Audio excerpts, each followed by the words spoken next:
Welcome my seasonal misses my YouTube channel. എല്ലാവരും സുഖമായിരിക്കുന്നത് വിശ്വസിക്കുന്നു.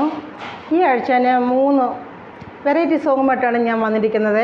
എൻ്റെ പ്രിയ ശ്രോതാക്കൾക്ക് വേണ്ടി പാടിത്തരുവാനും വേണ്ടി കർത്താവ് 3 വെറൈറ്റി സോങ് തന്നു. അതിൽ 2 ഗാനങ്ങൾ തന്നു. കഴിഞ്ഞ വെള്ളിയാഴ്ച ഞാൻ കിച്ചണിൽ ജോലിയിലായിരുന്നപ്പോൾ പകൽ സമയത്ത് 3 ഗാനങ്ങൾ തന്നു. എങ്കിലും 2 എണ്ണം എനിക്ക് ക്യാച്ച് ചെയ്യാൻ പറ്റിയുള്ളൂ.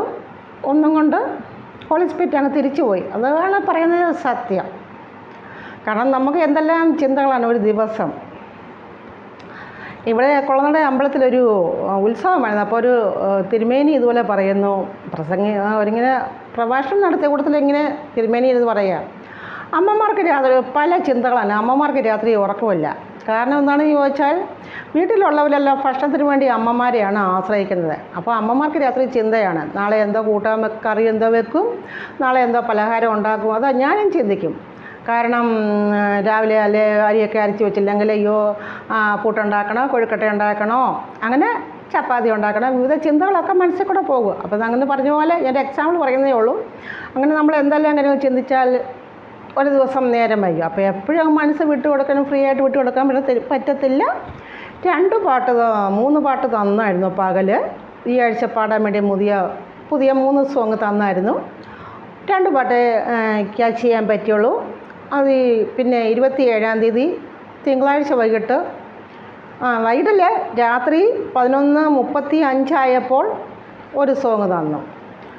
അങ്ങനെ 3 സോങ് പുതിയ സോങ് തന്നിട്ടുണ്ട്. ഈ 3 പുതിയ സോങ്ങിൽ നിന്ന് എൻ്റെ പ്രിയ ശ്രോതാക്കൾക്ക് വേണ്ടി ഞാൻ പാടിത്തിരിക്കണേ. ഇത് ഫസ്റ്റ് സോങ് എന്ന് പറയുന്നത് പ്രണയഗാനം.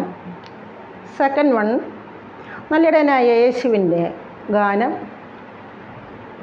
തേർഡ് വൺ നമ്മൾ ലോകാവസാനത്തെപ്പറ്റി ഒരുപാട് സോങ് നമ്മൾ കേട്ടിട്ടുണ്ട്, അതിൻ്റെ ചെറിയൊരു വേർഷൻ. അങ്ങനെ 3 ഗാനങ്ങളാണ് ഇന്ന് എൻ്റെ ശ്രോതാക്കൾക്ക് വേണ്ടി ഞാൻ പാടിത്തരുന്നത്. അപ്പോൾ ആദ്യ ഗാനം എന്ന് പറഞ്ഞാൽ പ്രണയഗാനം. പ്രണയഗാനം നമുക്കറിയാം. നമ്മുടെ പ്രണയകഥയിലെ നായകൻ എന്ന് പറഞ്ഞാൽ ജീസസാണ് കേട്ടോ. അപ്പോൾ പ്രണയം എന്ന് പറയുമ്പം അതെല്ലാവർക്കും എന്തിനോടും പ്രണയം തോന്നാം. അപ്പം ജീസസിന് എന്നോട് പ്രണയം തോന്നി. പ്രണയം തോന്നുമല്ലോ. എൻ്റെ ശ്രോതാക്കൾ വിചാരിക്കും ഞാൻ എന്താ പറയുന്നത്. അത് കറക്റ്റ് കാര്യമാണ്. പ്രണയം തോന്നും. കാരണം നമ്മൾ വിവാഹ നിശ്ചയം കഴിഞ്ഞ് നമ്മളെ ആ കല്യാണ ദിവസത്തിന് വേണ്ടി കർത്താവ് നമ്മളിങ്ങനെ ഒരുക്കിക്കൊണ്ടിരിക്കുകയാണ്. അപ്പം നമ്മളും നമ്മുടെ ആത്മമണവാളന് വേണ്ടി ഒരുങ്ങിക്കൊണ്ടിരിക്കുകയാണ്.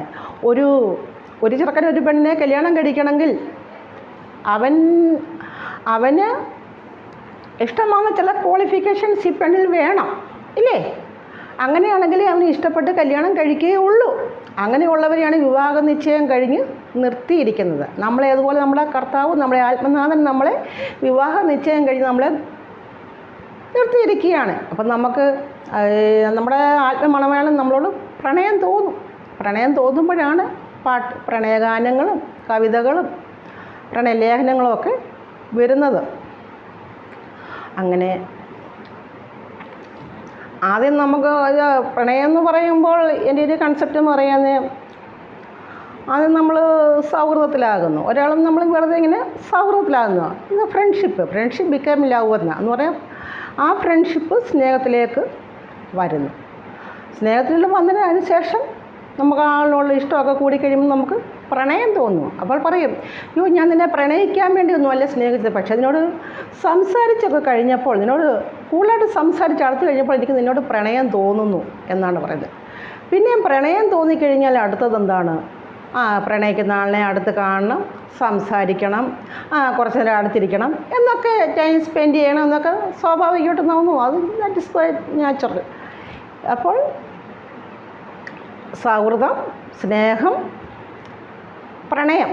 ഇനി അടുത്തതാണ് ഈ പ്രണയിക്കുന്ന ആളിനെ കാണുന്നില്ല, അല്ലെങ്കിൽ കാണാൻ കുറച്ച് താമസമുണ്ട്. അങ്ങനെയാകുമ്പോഴാണ് എന്തുണ്ടാകുന്നത്?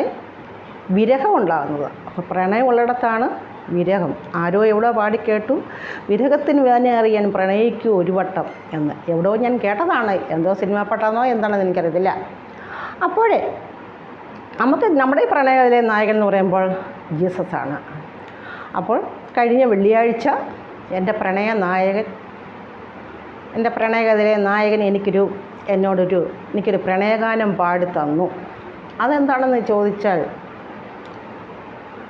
നിന്നാത്മനാഥൻ വന്നിടാൻ കാലമായി, കാലങ്ങളായി നീ കാത്തിരിക്കുന്ന പ്രിയനെ എന്നാണ് എനിക്ക് പാടിത്തന്നത്. അപ്പം നമ്മളൊരു പ്രണയലേഖനം അല്ലെങ്കിൽ പ്രണയഗാനം നമുക്ക് പാടിത്തരുമ്പോൾ നമ്മൾ തിരിച്ചെന്നുള്ളത് പാടിക്കൊടുക്കണമല്ലോ.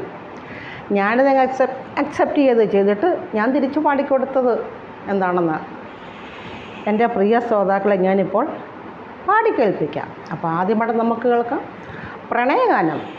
ആത്മമണവാളിന് വേണ്ടി കാത്തിരിക്കുന്ന എല്ലാവർക്കും, ജീസസിനോട് പ്രണയമുള്ള എല്ലാവർക്കും എൻ്റെ കൂടെ ചേർന്ന് പാടാം. എന്തു പാടും? എന്നാത്മനാഥ വന്നിടു വേഗം, കാലങ്ങളായി ഞാൻ കാത്തിരിക്കുന്നു. എന്നാത്മനാഥ വന്നിടു വേഗം, കാലങ്ങളായി ഞാൻ കാത്തിരിക്കുന്നു. ഈ ജന്മം മുഴുവനും മിഴിയണ പൂട്ടാതെ ഉറങ്ങാതെ നിന്നെ കാത്തിരിക്കുന്നു ഞാൻ. ഈ ജന്മം മുഴുവനും മിഴിയണ പൂട്ടാതെ ഉറങ്ങാതെ നിന്നെ കാത്തിരിക്കുന്നു ഞാൻ. എന്നാത്മനാഥ വന്നിടു വേഗം, കാലങ്ങളായി ഞാൻ കാത്തിരിക്കുന്നു. ഈ ജന്മം മുഴുവനും ഞാൻ മിഴിയണ പൂട്ടാതെ ഉറങ്ങാതെ നിന്നെ കാത്തിരിക്കുന്നു. നിന്റെ രാജാങ്കണത്തിൽ വന്നിടും എന്നെ തിരുക്കരം നീട്ടി സ്വീകരിക്കുകില്ലേ. നിന്റെ രാജാങ്കണത്തിൽ വന്നിടും എന്നെ തിരുക്കരം നീട്ടി സ്വീകരിക്കുകില്ലേ. നിൻ സ്നേഹത്തണലിൽ നീ എന്നെ ഇരുത്തില്ലേ. നിൻ മൃദു സ്നേഹം ആവോളം പകരണം. നിൻ സ്നേഹത്തണലിൽ നീ എന്നെ ഇരുത്തില്ലേ. നിൻ മൃദു സ്നേഹം ആവോളം പകരണം.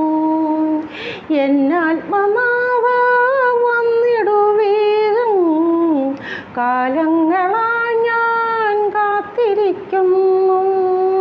ഈ ജന്മം മുഴുവനും മിഴിയണ പൂട്ടാതെ ഉറങ്ങാതെ നിന്നെ കാത്തിരിക്കുന്നു ഞാൻ. ഈ ജന്മം മുഴുവനും മിഴിയണ പൂട്ടാതെ ഉറങ്ങാതെ നിന്നെ കാത്തിരിക്കുന്നു ഞാൻ. നിൻ പ്രണയയോർദാനിൽ മുങ്ങി നീരാടണം. നിൻ പ്രണയമുന്തിരി തിന്നും തണുക്കണം. നിൻ പ്രണയയോർദാനിൽ മുങ്ങി നീരാടണം. നിൻ പ്രണയമുന്തിരി തിന്നും തണുക്കണം. നിൻ തിരുമാർവിൽ നീ എന്നെ അണയ്ക്കണം. നിൻ തിരുമാർവിൽ മറയുവോളം. നിൻ തിരുമാർവിൽ നീ എന്നെ അണയ്ക്കണം. നിൻ തിരുമാർവിൽ മറയുവോളം. എന്നാത്മനാഥ വന്നിടു വേഗം, കാലങ്ങളായി ഞാൻ കാത്തിരിക്കുന്നു. എന്നാത്മനാഥ വന്നിടു വേഗം, കാലങ്ങളായി ഞാൻ കാത്തിരിക്കുന്നു. ഈ ജന്മം മുഴുവനും മിഴിയണ പൂട്ടാതെ ഉറങ്ങാതെ നിന്നെ കാത്തിരിക്കുന്നു ഞാൻ. ഈ ജന്മം മുഴുവനും മിഴിയണ പൂട്ടാതെ ഉറങ്ങാതെ